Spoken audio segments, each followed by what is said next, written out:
Grew up on a dairy farm, came right off the farm, right into the legislature there, from one pile to the other, if you want to say that.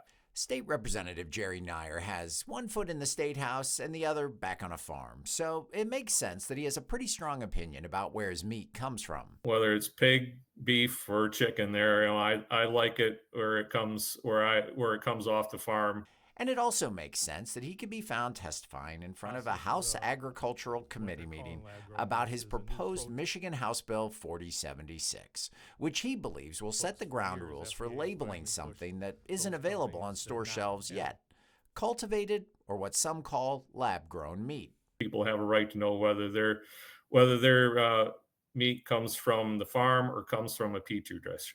You may have heard about cultivated meat. Chances are because of the efforts of lawmakers like Representative Neyer or those in other states around the country calling for everything from labeling concerns to outright bans.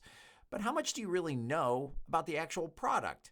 We wanted to learn more, so we went straight to the source. Idea of cell cultivating food, the idea of it has been explored for a few decades. The science behind it may not be new, but you may not know much about it. In very simple terms, We have two fully approved chicken products, and these start with chicken cells, and then they get fed nutrients like protein and other things that help cells grow. And they grow into a chicken fillet. which supporters say not only expands potential homegrown options, but also secures America's food supply chain.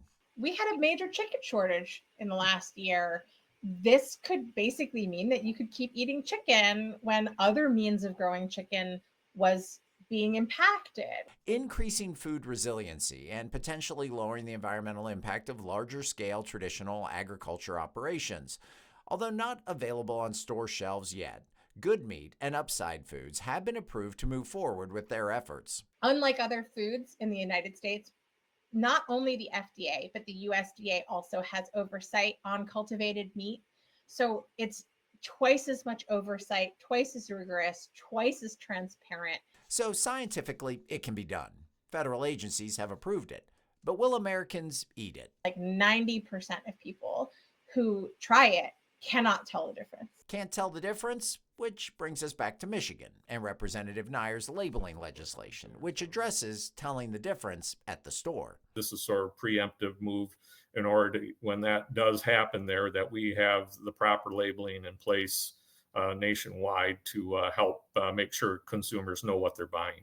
But the cultivated meat industry says there are already federal labeling requirements in place. This is what you would likely see at the store. The USDA determines the labeling requirements for all meat products, including cultivated meat products. Seeing this label and having these products as an option may still be a ways off.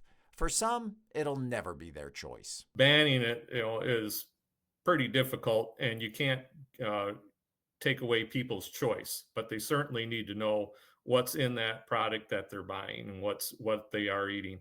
While others say it's not intended to replace, but rather supplement, secure the food supply of the future, and expand choices. It takes all types to make a world. And I think that is what this food does, is it's just another option for people who want more options.